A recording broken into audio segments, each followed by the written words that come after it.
आज ही Doubtnut app download करें। Doubtnut पर होगा अब आपके सभी मैथ्स, केमिस्ट्री, फिजिक्स और बायोलॉजी डाउट्स का सफाया। बस अपने क्वेश्चन की फोटो खींचो, उसे क्रॉप करो और तुरंत वीडियो सोल्यूशन पाओ। Download now. यहाँ पर जो है हमारे पास एक पैराग्राफ टाइप का सवाल दिया हुआ है और हमको इस पैराग्राफ के बेसिस पे क्वेश्चंस के आंसर देने हैं। ठीक है, तो हमसे कहा गया है कि quantitative estimation of carbon, hydrogen and extra elements. जो एक्स्ट्रा एलिमेंट्स होते हैं वो नाइट्रोजन होते हैं, सल्फर होते हैं, फास्फोरस होते हैं और हेलोजेंस होते हैं। तो इसके लिए हम क्वांटिटेटिव एस्टिमेशन इनका करना चाहते हैं। तो प्रोसेस हमारे पास क्या क्या होता है, तो लाइबिग्स प्रोसेस होता है, कैरियस प्रोसेस होता है, दुमास प्रोसेस होता है और जेडलाल्स मेथड होता है। तो ये हमारे पास 4 प्रोसेस हैं जिसके थ्रू हम क्वांटिटेटिव एस्टिमेशन कर सकते हैं कार्बन, हाइड्रोजन और nitrogen, sulphur, phosphorus and halogens के लिए। ठीक है, तो अब हमसे सवाल में पूछा गया है कि जो लाइबिग्स कंबशन होता है, जो लाइबिग्स कंबशन मेथड है, उसको हम किसके एस्टिमेशन मतलब किसके क्वांटिटेटिव एस्टिमेशन के लिए यूज़ करते हैं। ठीक है, तो मैं आपको बताना चाहूँगा कि जो लाइबिग कंबशन मेथड होता है उसमें हम कार्बन और हाइड्रोजन के एस्टिमेशन के लिए के क्वांटिटेटिव एस्टिमेशन के लिए यूज़ करते हैं लाइबिग्स कंबशन मेथड तो को। और ये होता कैसे है, तो हमारे पास जो ऑर्गेनिक कंपाउंड होता है उसको हम हीट करते हैं CuO के प्रेजेंस में। ठीक है, कॉपर ऑक्साइड के प्रेजेंस में। तो ये हीट करने पे हमारे पास जो ऑर्गेनिक कंपाउंड है ये ऑक्सीडाइज हो जाता है कार्बन डाइऑक्साइड और वाटर के फॉर्म में। ठीक है, तो कार्बन डाइऑक्साइड और वाटर जो है वो मतलब जो हमारा कार्बन और हाइड्रोजन ऑर्गेनिक कंपाउंड में होगा वो ऑक्सीडाइज होके CO2 बना लेगा कार्बन, और हाइड्रोजन जो है वो वाटर बना लेगा। और ये जो CO2 है ये हमारा KOH या फिर NaOH के कारण एब्जॉर्ब हो जाता है। ठीक है, और ये जो वाटर है ये हमारा एनहाइड्रस CaCl2 से एब्जॉर्ब हो जाता है। ठीक है, और ये इस यही जितना एब्जॉर्ब हुआ होगा इसको ही हम एस्टिमेट करके बता पाते हैं कि हमारा कार्बन कितना था और हमारा हाइड्रोजन कितना था। ठीक है, तो यही प्रोसेस है हमारा लाइबिक कंबशन मेथड का, जिसमें कि हम कार्बन और हाइड्रोजन को एस्टिमेट कर पाते हैं। ठीक है, अगला हमारे पास सवाल क्या है, तो अगले क्वेश्चन में पूछा गया है कि Carius method is use for quantitative estimation of. मतलब जो कैरियस मेथड होता है उसको हम किसके क्वांटिटेटिव एस्टिमेशन के लिए यूज करते हैं। ठीक है, ये हमसे पूछा गया है।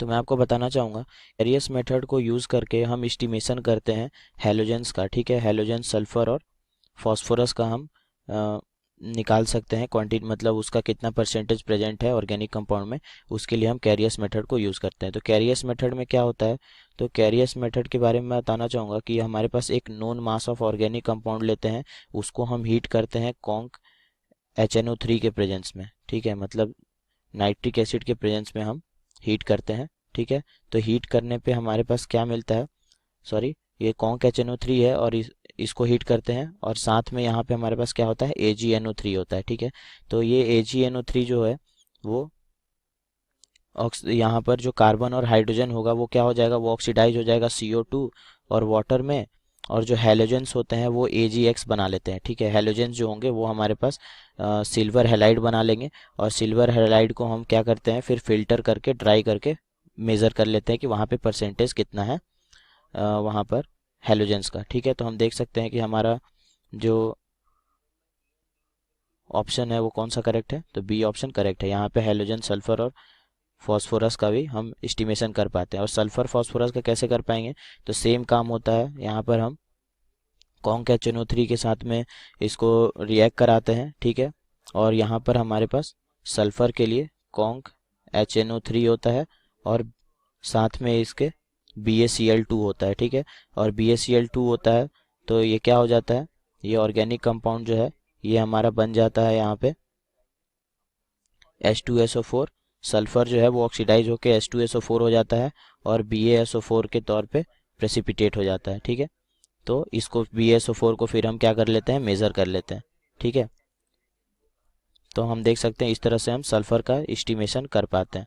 ठीक है, अब सल्फर का एस्टिमेशन हो गया, तो हम फॉस्फोरस का एस्टिमेशन कैसे करेंगे, मैं यहाँ लिख देता हूँ। ये हमारा हैलोजेंस का एस्टिमेशन था। ठीक है, ये हमारा सल्फर का एस्टिमेशन था। और अगला क्या है, अगला है हमारे पास फॉस्फोरस का। तो ऑर्गेनिक कंपाउंड में जो प्रेजेंट होता है उसको हम फ्यूमिंग HNO3 के साथ में रिएक्ट कराते हैं। ठीक है, फ्यूमिंग HNO3 के साथ में हीट करेंगे तो हमारे पास फॉस्फोरिक एसिड बन जाता है। अब ये जो फॉस्फोरिक एसिड है उसको हम क्या करते हैं, उसको हम अमोनियम फॉस्फोमोलिब्डेट के फॉर्म में प्रेसिपिटेट करा लेते हैं, ठीक है। और ये हमारा क्या बनता है, तो ये बनता है NH4 whole thrice PO4 dot 12 M molybdate O3। इसके फॉर्म में ये प्रेसिपिटेट हो जाता है, ठीक है। और हम इसको मेज़र कर लेते हैं, ठीक है। तो इस तरीके से हम कैरियस मेथड को यूज़ करके हेलोजन, सल्फर और फॉस्फोरस का एस्टिमेशन कर पाते हैं, ठीक है। अगला हमारे पास क्या कह रहा है, अगला स्टेटमेंट कह रहा है कि Dumas and Kjeldahl's method are use for quantitative estimation of. मतलब जो दुमास और जेल्डाल्स मेथड होता है उसको हम किसके क्वांटिटेटिव एस्टिमेशन के लिए यूज़ करते हैं। तो मैं आपको बताना चाहूँगा कि जो दुमास और जेल्डाल्स मेथड होते हैं उसमें हम क्वांटिटेटिव एस्टिमेशन करते हैं नाइट्रोजन का, ठीक है। और वो कैसे होता है, तो दुमास मेथड में हम एक नोन मास लेते हैं कंपाउंड का।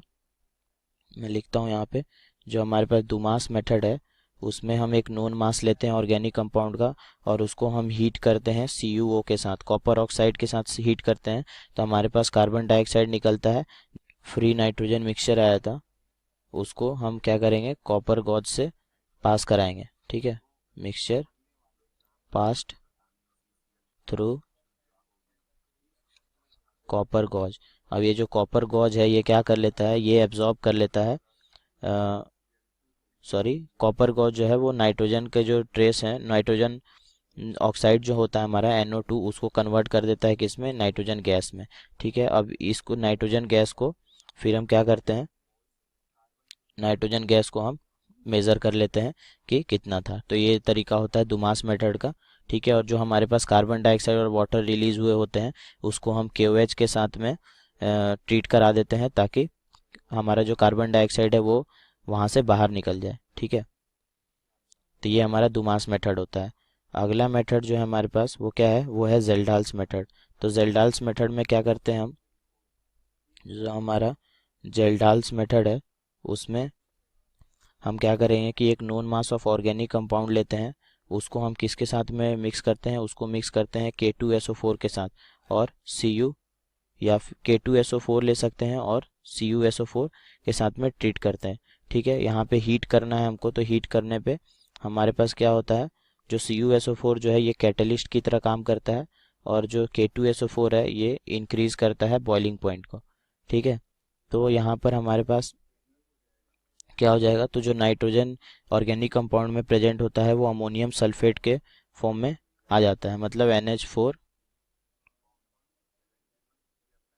अमोनियम सल्फेट के फॉर्म में ये बन जाएगा, NH4 होल ट्वाइस SO4 का फॉर्मेशन कर लेता है, ठीक है। और इसको जब हम NaOH के साथ में ट्रीट कराते हैं तो हमारे पास क्या बन जाता है, ये बन जाता है Na2SO4 plus 2 NH3 plus 2 H2O, ठीक है।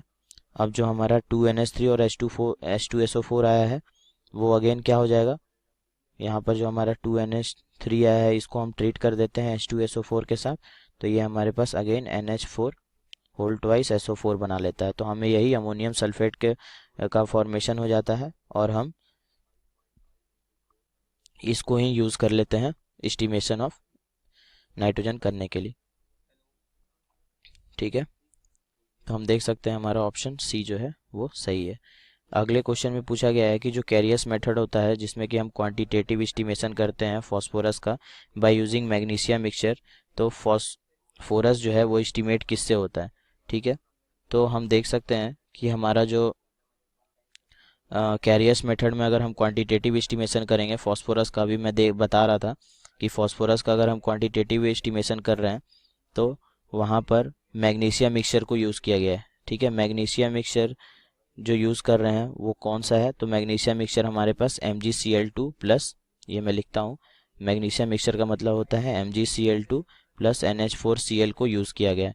तो उसमें फॉस्फोरस जो है वो कौन सा कॉम्प्लेक्स बनाता है, कौन सा कंपाउंड बना रहा होगा जिससे कि हम एस्टिमेट कर पाते हैं कि वहाँ पे फॉस्फोरस कितना है, ठीक है। तो वहाँ पर हमारे पास क्या हो जाता है, तो हमारे पास वो ये जो MgCl2 और NH4Cl है इसको ये प्रेसिपिटेट बना देते हैं MgNH4PO4 का, मतलब मैग्नीशियम अमोनियम फॉस्फेट बना देते हैं।